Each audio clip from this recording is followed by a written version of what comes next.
Thank you, Dr. Greisman, and also want to thank Dr. Wayner and Dr. Baird for inviting us and being part of putting this together for us. Gary and I actually did this presentation for, I think Dr. Baird was at Harborview about a year and a half ago when Gary and I did this presentation. And he and I tag team a little bit, and it took about 2 hours to get through the whole thing. So we figured that if I did it by myself, maybe we could do it in an hour. So that's actually Gary was on a trip yesterday and wasn't sure if he was going to make it back, so I'm doing it by myself. And we are going to try to cut it down to about 45 minutes. One of the disclaimers I want to make at the very beginning is Gary and I are pilots. We're not doctors. We don't pretend to know what goes on in your industry other than what we read about, what we learn about from talking to your experts. So the things that we talk about are from the aviation perspective. Crew resource management was initiated in the 1980s or introduced to the airlines in the 1980s as an aviation concept, but it became very apparent quickly after it was introduced that CRM, as it's known, is really universal to any critical outcome environment. And we'll get to defining what that is in a few minutes. Just get the technology working here. So the first thing that I was asked to do is provide some objectives. Georgia called me the other day and said, hey, we got to have objectives. And I kind of got the feeling that she sort of runs things around here, so I responded immediately. So we got 5 things we want to walk out of here with an hour from now. The first thing is I'd like you to be able to list 4 crew performance indicators. These are indicators that we will define shortly. Define what is a critical outcome environment. Identify in just one word what the difference is between a threat and an error. Name and describe the 2 primary threat categories. And then finally, kind of a homework assignment is I'd like you to give some thought to describing a latent threat in your environment, something in your job, a latent threat that you see. And you'll understand what I'm talking about shortly. This slide is actually the cover slide for this presentation. And as you'll notice, there's nothing on it about aviation or healthcare. And that's done on purpose. The reason for that is that, as I said before, this concept is really universal to any critical outcome environment. So what is a critical outcome environment? It's basically any environment where your actions or lack of action can result in death or serious injury. And I'm sure most of you have heard of high reliability industries, and it's much like that. The only difference being the outcome is, as I say, much more critical. High reliability industries might refer to a widget factory that has to have the same widget coming out every time for economic reasons. But in our environment, in the environment that I work in and the environment that you work in, the outcomes can be fatal if mistakes are made. So how are we going to get there today? We're going to talk about, I'm going to reinforce the parallels between our industries, give a brief example of why aviation and healthcare might be linked. I'll talk about crew resource management, the history of how it came about and why, and then we'll talk about what it is, what the magic formula is. Of course, this talk is based on an 8-hour class that we teach to corporate flight departments. So what I'll do is I'll touch on the high points, maybe take one example out of each performance indicator and give you an example, but obviously we're just scratching the surface and you need to understand that when you see these things. We'll close with threat and error management, which is essentially risk management. It's what we call risk management in commercial aviation. And then finally we'll have question and answers. And as Dr. Greisman mentioned, Gary and I will stick around. I think we're allowed like 15 minutes or something like that, but we're certainly at your disposal since we're here. We'll be happy to cover any questions. And we found that the question and answers period is really probably the most interesting thing for us because it really tells a lot about what you're thinking and hopefully the exchange goes equally both ways. So the first thing that I wanted to mention was about parallels. And we'll talk about pilots. Every pilot likes to talk about pilots. It just goes with the territory. Pilot personalities are typically, they're highly trained, self-motivated, well-educated, and often they are ego-driven personalities. They operate in an environment that is complex, it's highly technical, often full of operational stresses. We operate the best equipment, most expensive equipment there is, where the consequences of errors can obviously be fatal. Doctors, by contrast, are, you guessed it, they're highly trained, self-motivated, well-educated, and often ego-driven professionals. They operate in an environment that is complex, highly technical, and often full of operational stresses, operating the best and most expensive equipment where consequences can be fatal. Now, who can argue with logic like that? And I'll stop the parallel comparison at that point, and I think you can see that there are some things that will cross over from one industry to the other. So now I want to talk about the background of CRM, where it came from, why we got to where we are, and what the final outcome was 30 years later. If we go back in time about 50 years, in the 1960s and 70s, was the beginning of the jet age, and jet aircraft were introduced into commercial aviation and made an impact that was probably could be compared to penicillin in healthcare. I mean, it was a tremendous impact. The aircraft made phenomenal advances. They could go faster, fly farther, fly higher. They carried more people and more payload. They were cheaper to operate. They could climb over weather instead of going around it. In general, they were safer. They were much safer than their piston engine predecessors. They were so much so that we sort of turned a blind eye whenever there was an accident, thinking, well, yeah, we just had an accident, but gosh, our accident rate is so much better than it was before. I mean, it just must be a cost of doing business. Well, then in the 1970s, the famous black box was perfected. And for those of you that don't know what a black box is, first of all, it's not black. It's orange, so it can be found, or there are actually two boxes. They're orange, so they can be found when they're sifting through the rubble of an accident. But the black boxes originally, like I said, there were two of them. There's a cockpit voice recorder, which is a continuous recording on a 30-minute loop. That's a timestamp recording, so it like backs up for the last 30 minutes. So anytime there's an accident, you've got a record of the conversation that was going on in the cockpit, as well as the radio transmissions going back and forth. The other black box is the flat data recorder, which records physical parameters of the aircraft, pitch, heading, altitude, airspeed, acceleration rates in all directions, that sort of thing. Also time-stamped. And so whenever there was an accident, when these boxes were installed on an aircraft, they had a huge advantage in investigating what caused the accident. And in the 1970s, the FAA mandated that these boxes would be installed in aircraft. And when they started analyzing accidents, they were stunned with the results, because what they found was that it wasn't the airplanes that were crashing, it was the pilots. It was the crews, and it was the system that we had and the culture that we had that was causing airplanes to literally fly into the ground.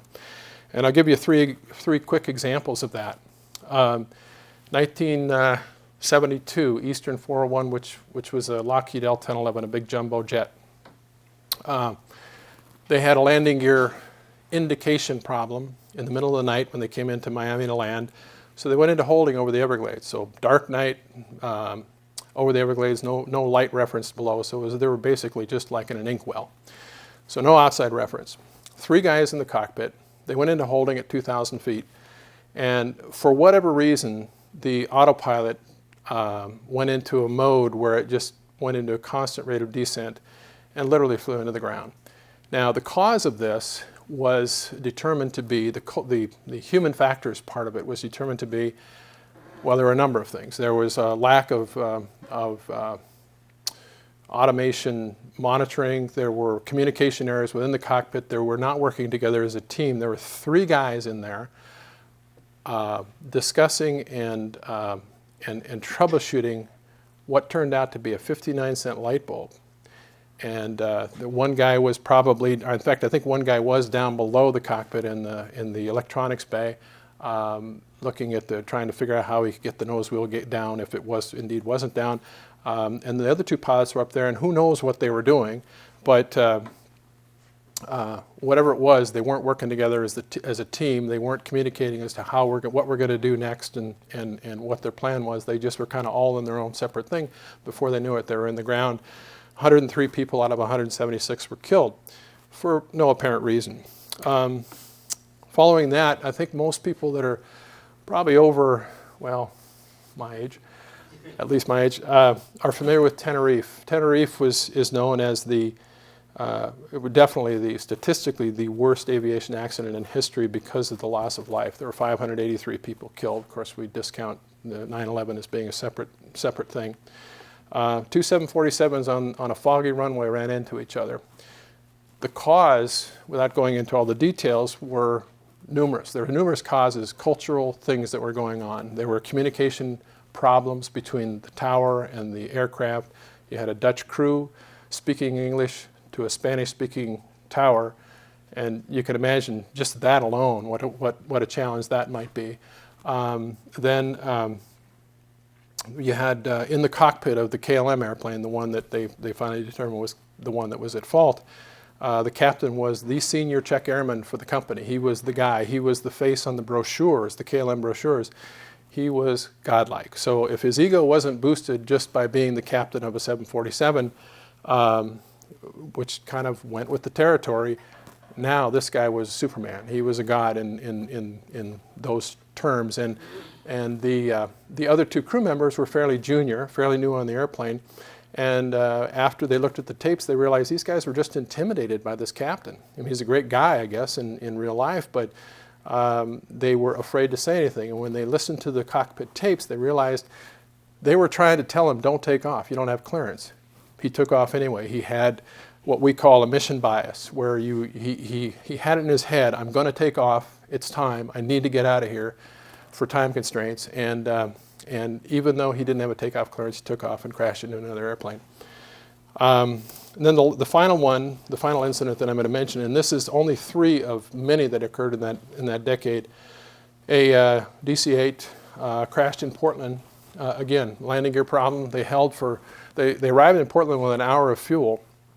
They held for an hour, and the co-pilot and the second officer were trying to tell this guy, we're out of gas. We're about to get in trouble here. And they kept hinting, and he wasn't buying it. He wasn't taking up until finally the airplane, one of the engines flamed out, and he said, what's that? And it was like, these guys were like, well, we've been trying to tell you for 10 minutes. We're running out of gas. And then finally the airplane flamed out 7 miles short of the field. And you'll notice from this picture, you'll notice there's no fire. Why? Because there's no fuel, nothing to burn. So after that accident, which occurred in December of 78, 6 months later, the NTSB, or the National Transportation Safety Board, which is kind of like, I would say kind of like the Institute of Medicine in a way, although it's a definite government agency, that they're the guys that go on scene and investigate whenever there's an aircraft accident. So the NTSB, the FAA, NASA, and industry leaders from all over throughout the industry decided they needed to do something because they were looking at this data and they realized these airplanes, those three that I just told you about, actually there were four aircraft involved, and numerous others throughout that decade were crashing for no reason, and for no reason other than the human factors. And so they thought, we've got to do something. So these guys convened in San Francisco in June of 1979 for 3 days, locked in a room, and what they came up with was, first of all, accidents. The accidents that they analyzed, they determined that 63% of those accidents involve flight crew error. Well, that's a huge percentage. I mean, that's really high. That doesn't mean that the accidents were solely caused by human error. In fact, most of the time something precipitated it, like a landing gear problem or something like that. But so it wasn't like they just decided to fly into the ground. But it's kind of like when a person comes into the hospital with, I don't know, pneumonia, and they die of a heart attack. Well, it wasn't like the hospital didn't make them have a heart attack. That was just a secondary thing that happened. But the point is that a tremendous proportion of our accidents had human error involved. And so then it was a matter of what to do about it. And one of the conclusions they reached at the end of this meeting was that the majority of these accidents that involve flight crew error could be contributed to leadership problems, communication, crew coordination, and decision-making errors, as opposed to technical proficiency. And when we talk about technical proficiency, at least in this context and at that time, we're talking about skills, about hand skills, flying skills, kind of like a surgeon's, good hands. But they're saying that the majority of these accidents were caused by all these other factors. People knew how to fly, they just weren't working well together. So the result of all this was we're having lots of problems. We had lots of errors happening. And this phrase, to err is human, is just not acceptable. And I think that Institute of Medicine report from 1999 that talks about medical mistakes refers to like 96,000 probable deaths caused by medical mistakes each year. The title of the report is "To Err is Human." Well, it's kind of misleading because, yeah, we make mistakes, but there is an acceptable level, and we were at a point that was definitely beyond acceptable. So crew resource management was introduced in the 1980s, and it was initially a voluntary program. It grew fairly quickly. I think United Airlines was the first company to embrace this concept voluntarily, and then all the other airlines kind of fell into step, kind of like when they raise fares. They all just amazingly follow one after the other. But it took about 9 years. But after 9 years, we saw our first major save in the United Airlines 232. If you might recognize this picture, this is a DC-10, another jumbo jet that landed in Sioux City, Iowa. And for those of you that are not familiar, it was an amazing feat. And where the aircraft had no hydraulics, they had no flight controls at all, and it was only steered, and the pitch rate was only controlled through the throttles.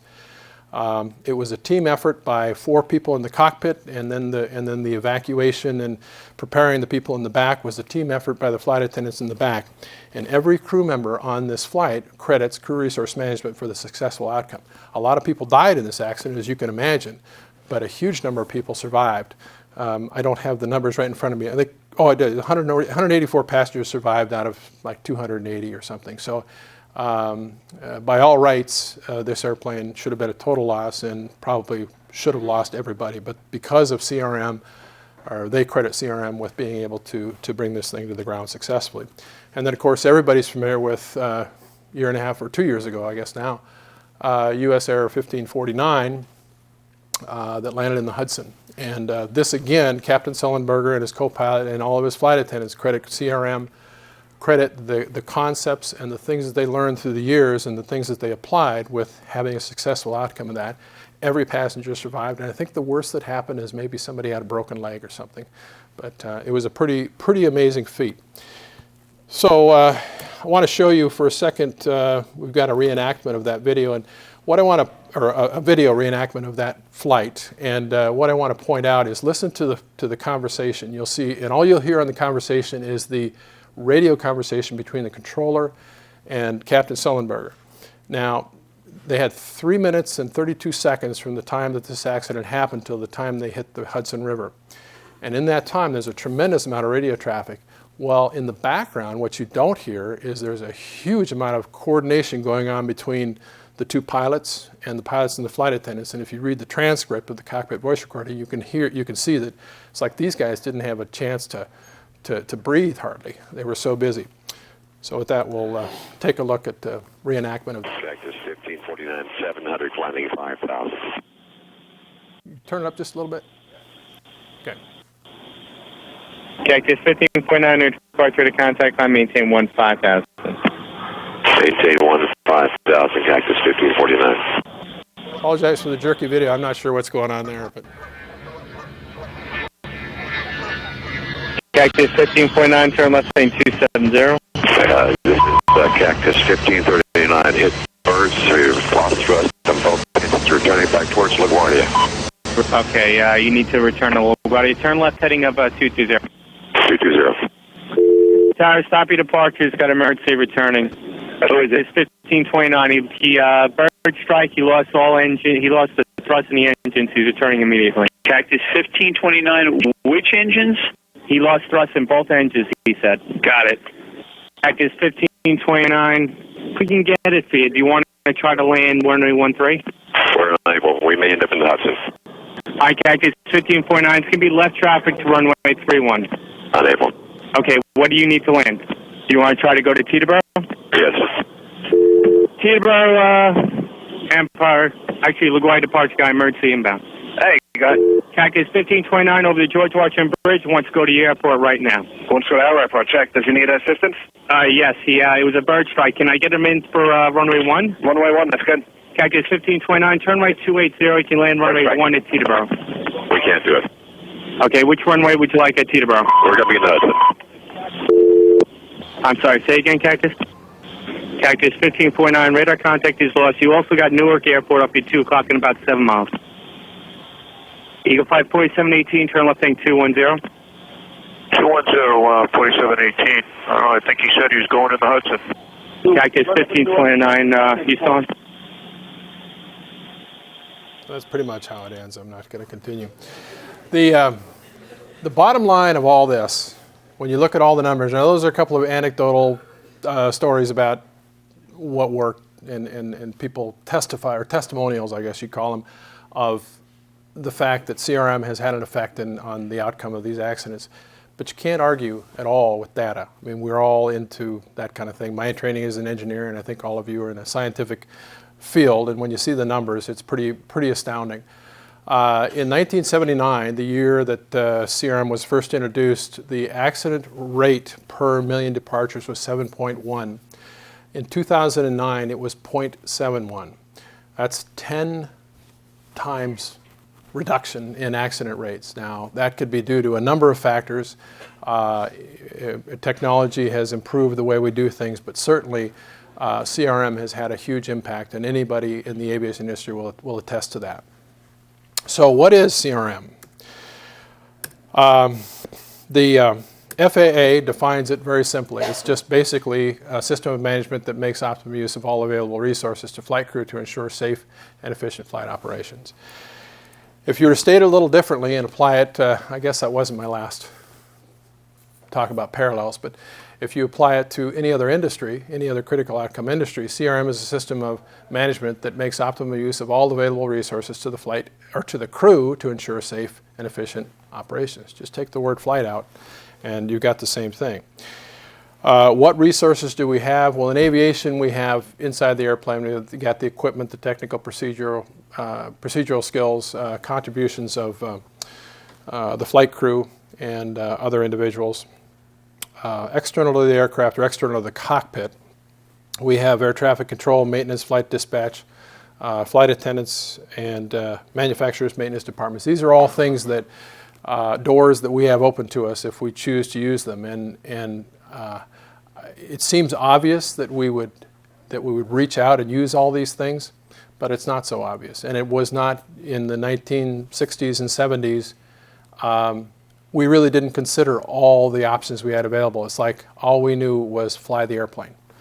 And of course, the obvious question is what resources are available in the medical community to you in your day-to-day operations. So now I'm going to talk about the crew performance indicators. And there are 4 indicators that kind of define what makes a successful, gives a flight or gives this situation a successful outcome. Those 4 indicators are communication, team building, workload management, and of course technical proficiency, which, as I said before, was previously defined as your flying skills. Now it embraces a little bit more professional, or a few more professional aspects. Communication. This picture, read it carefully, was sent to me from a doctor at Rhode Island Hospital. And I don't know how much of the literature gets, the bad gossip gets out to you guys, but the doctor that works at this hospital that I know sent me an article that they're being investigated by the state of Rhode Island, by the medical board or whatever, and they're actually considering, I don't know, shutting down the hospital or something because of medical errors.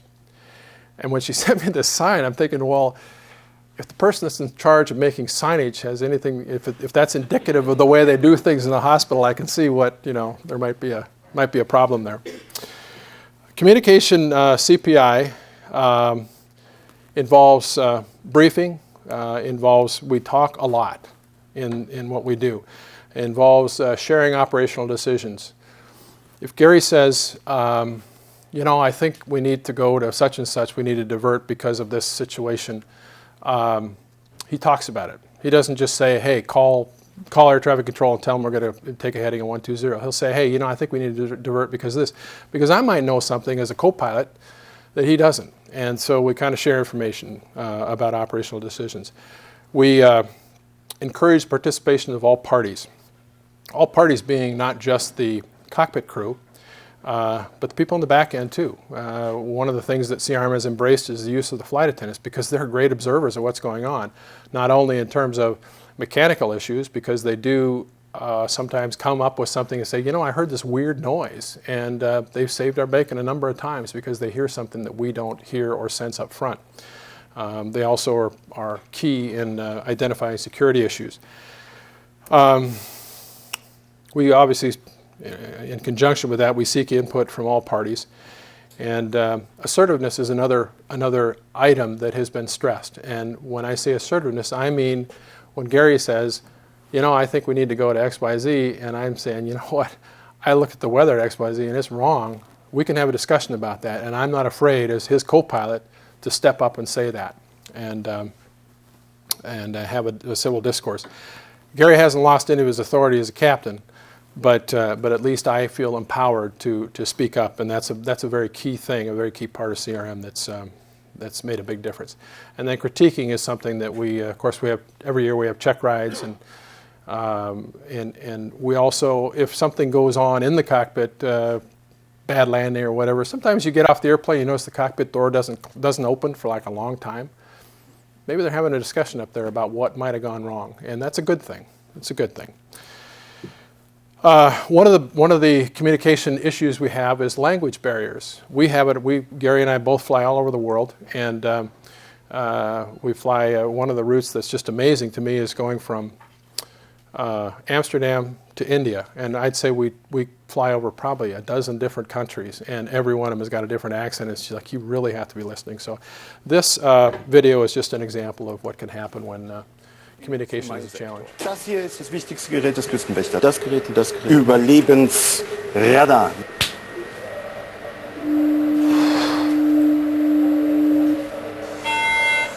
Mayday, Mayday. Hello, can you hear us? Can you hear us? Can you... Over. We are sinking. We are sinking. Hello? This is the German Coast Guard. We are sinking. We're sinking. What are you thinking about?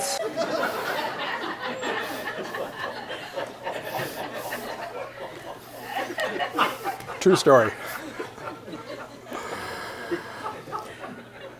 So, with regard to communication, the NTSB there's three lessons learned here that I want to go with, and communication is a big part of this whole CRM concept.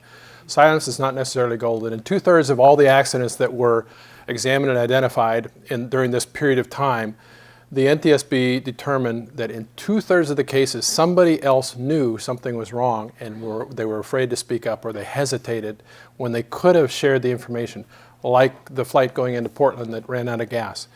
It's obvious when you read the transcript, the cockpit voice recorder transcript, it's obvious these guys are trying to tell the captain, but they're afraid to, because the guys basically just pounded them down. So silence is not a good thing. Hinting and hoping. I presume you're all familiar with what that means, but in our context, the L-1011, the first crash that I showed you, there was an air traffic controller that was monitoring the airplane, and he could see the altitude that the airplane was at. And he saw him at 2,000 feet, and then he saw him to start slowly descend. When they got to about 900 feet, he saw they were descending into the swamp. And he said, his only words were, "How's it going out there, Eastern?" And when they investigated, when they had a hearing afterwards and said, "What were you thinking?" And he said, "Well, I didn't really want to tell him what to do, but so he didn't really share his observation. He just kind of made a hint that, hey, Eastern, maybe you ought to check your altimeter." But he didn't even say that. And the result was, of course, that this airplane crashed. And so that's a very extreme example of hinting and hoping. And then finally, crews that communicate the most make the fewest errors. And this is evidence that we actually put people under the microscope in simulators and test crews and actually make measurements of human factors, measurements of which ones under the same conditions, which crews operate the best. And the ones that communicate the best by far make much fewer errors. Team building is the second CPI, and it goes right along with communication. The essence of team building is leadership. And leadership comes usually from the captain, but it's actually shared. I mean, it truly is shared throughout our environment, because having the ability to speak up is leadership. And feeling empowered that you can actually say, "Hey, something's wrong," is a very, very important thing, and we are secure in that feeling. Again, it involves the entire crew. Conflict management is a big part of leadership and team building, because we don't all get along. Let's face it; it's just part of human nature. Adaptation to the situations going on, and of course, stress management is another constant factor in all of our careers. Now I'm going to show you a video.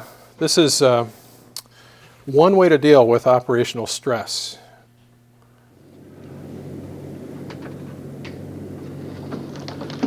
Welby, check your final position. I'm going to take her down. Wait a few more minutes, Skipper. Do as I say. But it looks like... Do as I say. Give him a few more minutes. I've already waited too long. Here we go. No, we don't. Get her. So we have a little different way of dealing with operational conflicts, and we actually have a systematic way to deal with it that is just kind of ingrained in what we do, and it's a very simple 4-step process. If we see a problem, you get the person's attention, and to get their attention, you use their name, Joe, or captain, or doctor, or whatever. You state the problem clearly, but here's where things fall apart. If you just state the problem and stop there, you're nagging. But if you propose a solution, that's different. So if you got a valid solution, you've made the next step, and then finally you have to seek agreement, because that kind of seals the deal. That closes the deal for you. Because when you seek agreement and you ask somebody, okay, here's what I see as the problem, here's the solution, don't you agree? They got to say yes or no. And once they say yes, they're committed. And it's a very tried and true method to get things done. For example, I say, Gary, we only have 16,000 pounds of fuel remaining. We need to land now or divert immediately to whatever our alternate field is. Don't you agree? It's that simple. Workload management is the next CPI, and the indicators are the I guess the subheadings of that topic are distribution of the workload, proper distribution, and that usually comes again from leadership. It's usually whoever's in charge of the aircraft at that time will say, "Hey, could you make this radio call and I'll fly the airplane," or whatever. Prioritization, again, what needs to get done first. Time management is combined with prioritization, because you may not have enough time, and you can bet that when Captain Sullenberger flew that airplane into the Hudson River, they didn't get through all their checklists. It wasn't going to happen. In fact, speaking of checklists, this is the checklist, the emergency checklist from the A330. So you can imagine, and this is the same thing with the Airbus that they flew into the Hudson. You can imagine trying to find your way through that and figure out what you got to do in 3 minutes and 32 seconds. It's not going to go well. Unless you prioritize and say, this is what we got to do right now, and then manage your time appropriately. And then, of course, maintaining situational awareness. I've got another video that's an example of really good time management. This is not a funny one. This is one that actually was a Navy aircraft that right after takeoff, they ingested a bird into the engine, shut the engine, it shut the engine down. And the two pilots, there was a student in the front seat and an instructor in the back seat, and they worked very well together. The instructor was the cool one. And when I say that, I really mean it. You could tell that this guy had thought about this scenario long before he ever stepped in the airplane. And so he knew right what to do, and it just followed a very perfect cadence. Now the other guy, the instructor or the student in the front seat, you can tell who he is when you listen to the breathing and the oxygen mask and the hyperventilation going on. I can do close right stop. Clear right. I can do. Bird right there. Oh shit. Okay, we got T6NL. T6NL. Off the engine. Okay. Okay, around the horn, restart. Prepare to abandon aircraft. Gear not done. Okay. Gear not done. Just gonna try to get a relight going. Okay. You get her from the front. Alright, gonna I'll fly the plane. Okay. Okay, engine stop. Stop. Okay, okay, you cool? Segment C, engine. T6NL. Okay, you ready to go? I'm ready. Okay. And Mike and 2, we're ejecting to the north. We have an engine failure. Okay, prepare to abandon aircraft. Eject. Mike and 2, copy your brake after the north.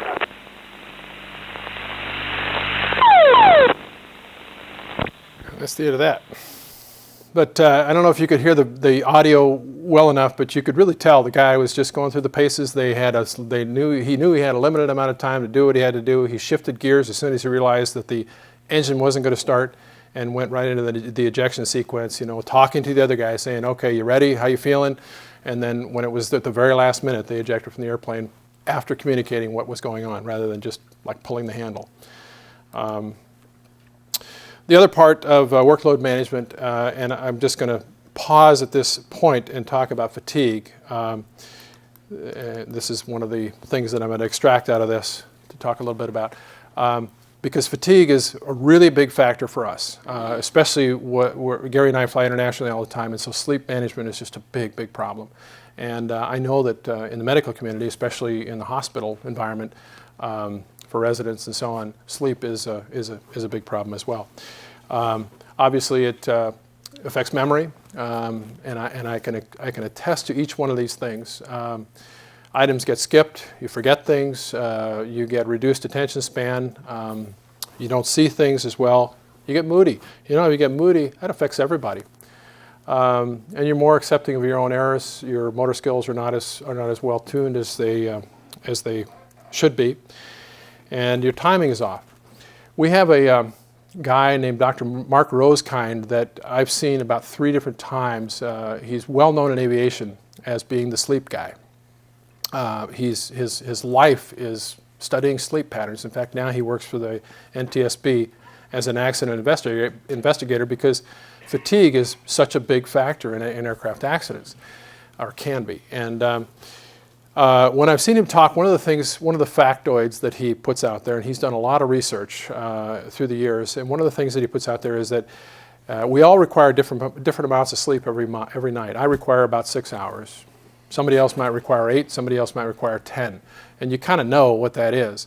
But if you short yourself by 25%, in other words, if I go from, if I normally need 8 hours and I go to 6 hours, just a 2-hour sleep debt has the performance equivalent of a 0.05 blood alcohol content, which in Europe, that'll get you thrown in jail. Here it's 0.08, but still, it's significant. So do you want me flying your aircraft if I've got a 0.05 blood alcohol content? I don't think so. I mean, that'd be the equivalent of having a beer, I suppose, or something like that. And likewise, I wouldn't want the guy operating on me to have a sleep debt either. But that's just a 25% sleep debt. If you go to 50%, it goes up, and at some point you're legally intoxicated without even having a drink, as far as performance is concerned.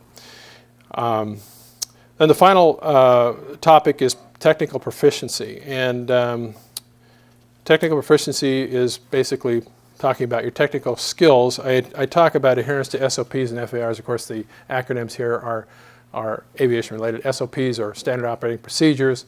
FARs are federal aviation regulations. So adherence to policies and regulations are part of technical proficiency. That discipline is like really important, obviously.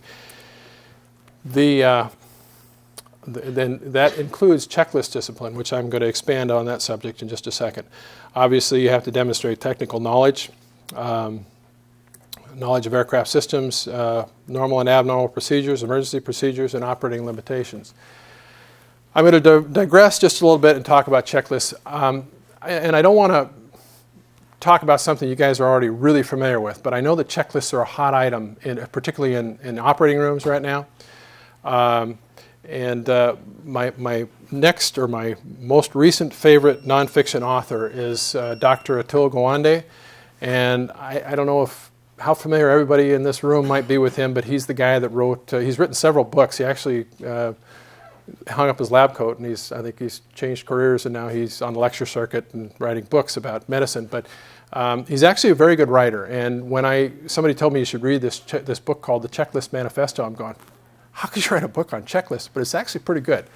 And out of that book, one of the things that he talks about is where checklists in aviation came from. So I'm going to digress just a little bit, and for those of you that don't know, I'll tell you because it does pertain to what we're doing.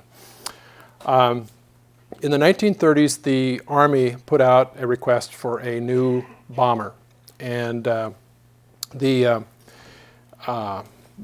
and McDonnell Douglas, or Martin Douglas, I guess, were the last two competitors standing for this competition for this new long-range bomber. The Boeing product was clearly superior to the Douglas product, and would have been a hands-down winner, except for when they had a fly-off one day. The Boeing aircraft took off, went like that, and just came right down and crashed. The cause of that was that the pilot had left the gust locks in the elevator and the rudder, and so the airplane was basically uncontrollable, and he didn't realize that until after he took off. It almost bankrupted Boeing. The contract went to Douglas for this new bomber, but Boeing persevered. The engineers and the pilots got together and said, what can we do to prevent this? And what they did was they came up with a checklist that fits on a 3x5 card, a pre-flight checklist. The airplane continued to fly, or not the airplane that crashed, and that's what it looked like, but the other prototypes they had continued to fly for 1.8 million miles, proving itself with no further accidents, and the Army finally bought it, and in fact they bought 13,000 of them throughout World War II and designated it the B-17. Just because of one little checklist. Solved problem. Checklists in healthcare, and this is where I'm going to deviate a little bit from the aviation field because some of you may not be aware of this that have not read that book.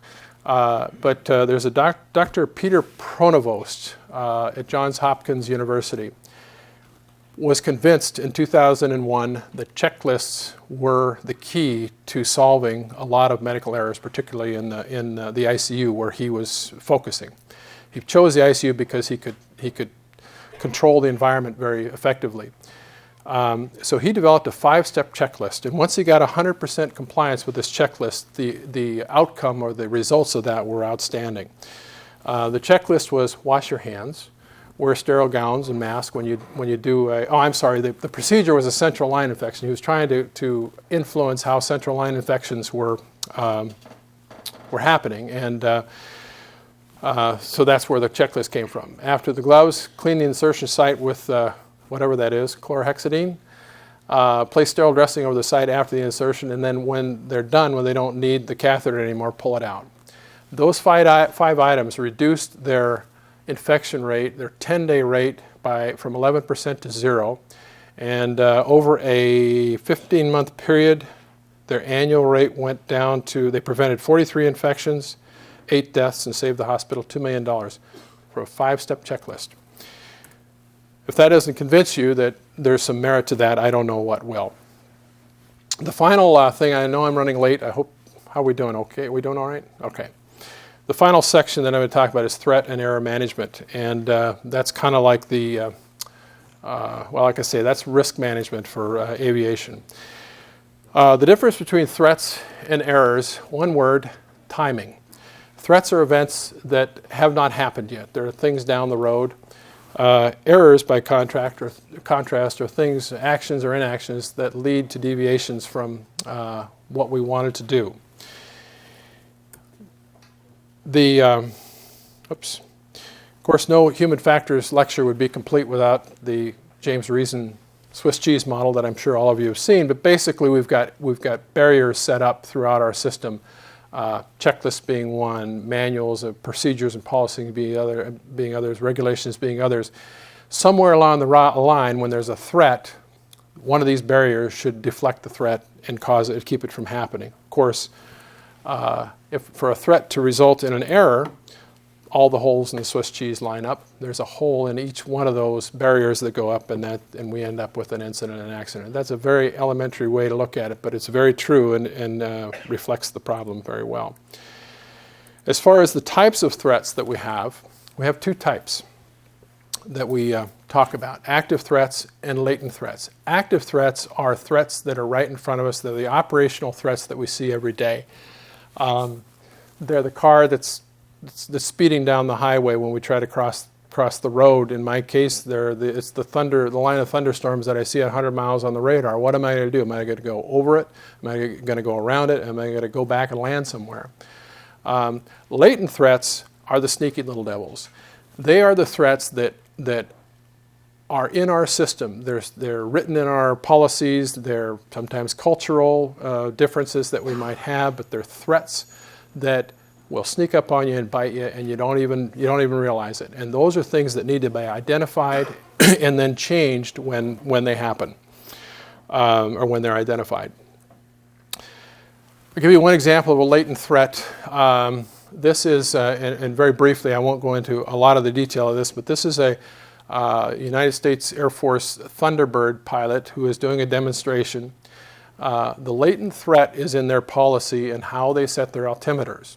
Seems kind of simple, but basically they set their altimeters to sea level, so when they're at 3,000 feet, their altimeter reads 3,000 feet. So if the field elevation is 3,000 feet and they have to start a maneuver 2,000 feet above the field, that means they got to add 2 and 5 and, oh, what's that? Or 2 and 3, and that's 5, right? Well, it's because of that extra step, being under stress and having to do that little extra math step, and Air Force guys not being very smart. You can't tell he's from the Navy. It sets them up for a potential error. And the difference between doing it the way they did it and other flight demonstration teams is other flight demonstration teams would, when they're at the end of the runway for takeoff, they set the altimeter so it reads 0. So no matter where they are, they know how high they are above the ground. So here's what happened with this, the end result of this latent threat. I think 153 okay. 2 clear, 4. Smoke gun ready now. Smoke gun ready now. Left turn. Continuous left. Fire up. 60535. Middle, more pull. Speed 4. Full okay after 1. 1 left turn.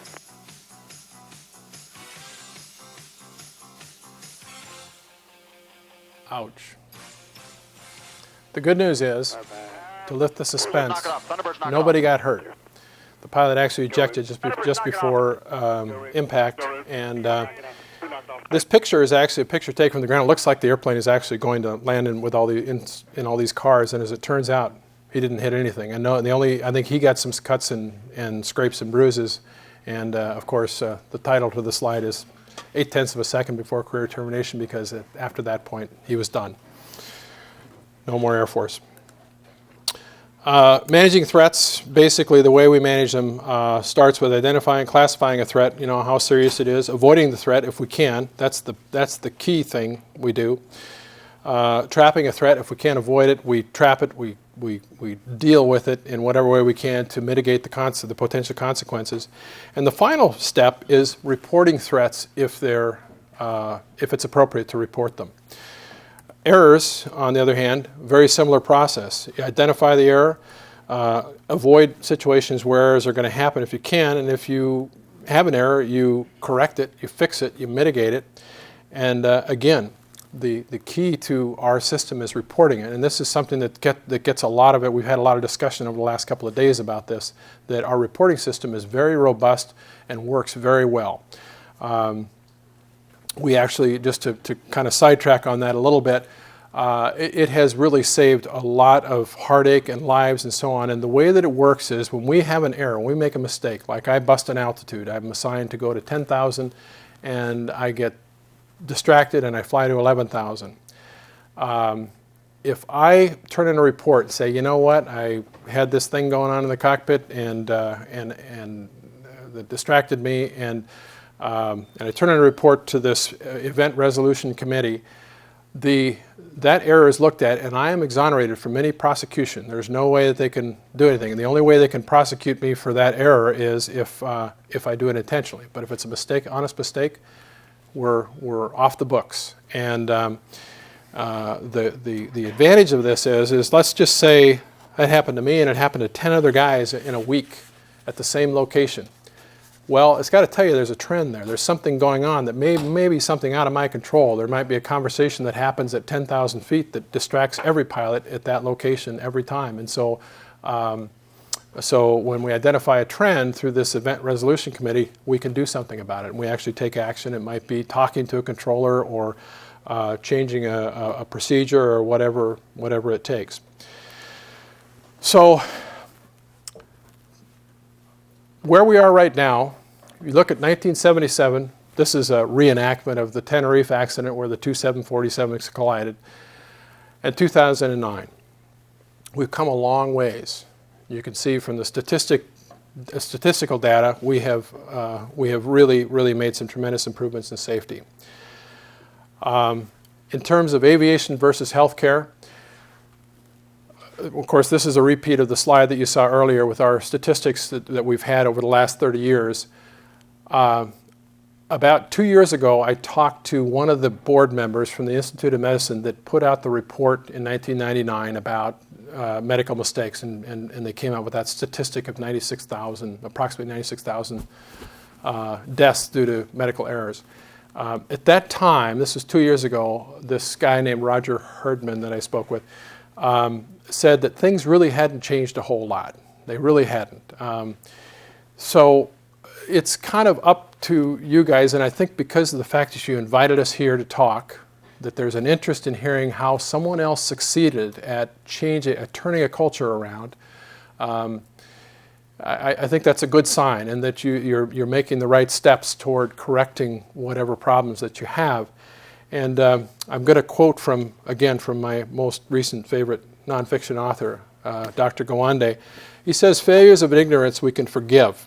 If the knowledge of the best thing to do in a given situation does not exist, we're happy to have people simply make their best effort. But if the knowledge exists and it's not applied, or not applied correctly, it's difficult not to be frustrated." Well, the knowledge exists, and it's up to you guys to determine how and when you're going to use it. Thank you.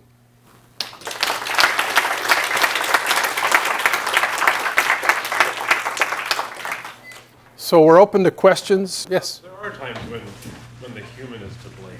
You've talked about turning in reports where maybe it's situational, maybe you can find a pattern. But there's times when somebody really did mess up, and it's due to many factors in their own personal life. How have you guys, as an industry, tried to approach that? Depends. And most of the errors that we're talking about are human errors. I mean, like when I break an altitude, it's not a machine problem. It's a system problem. It's either a personal problem or a system that pushed me into that corner. So reporting is one way that we deal with it. And if we see a trend, then we try to deal with the system. On an individual level, we do have another route that we've used. Or that we do use, and that's the professional standards. And I don't know what the equivalent would be in healthcare, but just as an example, I flew with a guy many years ago that he had been on a medical leave for about 3 or 4 years. He came back, and I was on one of his first trips with him. The guy was just missing everything. He was missing altitudes. He was missing calls. We went to a field where the taxiway went to the runway like that, and you could either turn right or left. And we had to go like to the right, And he started turning left. And I said, whoa, whoa, whoa. And I had to step on the brakes because he was not listening to, he didn't hear me. And so this was so bad that I went to the union. I went to the professional standards. I said, hey, can you take a look at this guy? And the feedback that I got was that he was eventually removed. They said he shouldn't be flying. He was medically incompetent. And so we do have, we have several systems in place to do that. But that was an individual level, where somebody was truly had a problem. But as far as flying goes, I mean, we all at this point in our careers have the skills. It's just a matter of, if it's a system problem, and that's usually where it lies, then we address it with reporting. And we touched a little bit. Is this working? Yeah. We touched a little bit upon this with Noah prior to this meeting, and again, getting back to these what we call event resolution committees, we do find that most of our errors that get reported are human type of errors. We thought that as the airplanes became more complex and more automated, our jobs would actually get easier, and what really happened was they got more difficult with the increase in the automation, because we found that we weren't very good monitors. We had to start coming up with ways to monitor all this fancy equipment that was now sitting in the cockpit. So getting back to where we find the human errors, what we really look for in the human errors is trends. Are we seeing the same type of error repeated over by maybe this individual? Is it his problem, or are we seeing this in a cultural problem within a specific aircraft in a specific region of the country? So what we try and do, and what's really helped us, is all the data collection that we've done to see, is this a one-time event with a one-time person, or are we seeing trends? And then we can decide how to fix the problem. And that fix might be more training. We might look at ourselves as instructors and say, are we doing the job? Did we drop the ball and not train this individual correctly? Or did we design a procedure that's maybe faulty? And did this person err because maybe the procedures that we have in place or the given checklist that we have in place? So, even though we find that we do see a lot of these errors come from the actual pilot or individual, a lot of times there's always the contributing factors. And by having these event resolution and no threat type reporting environments, without them we'd never get to the source of the problem.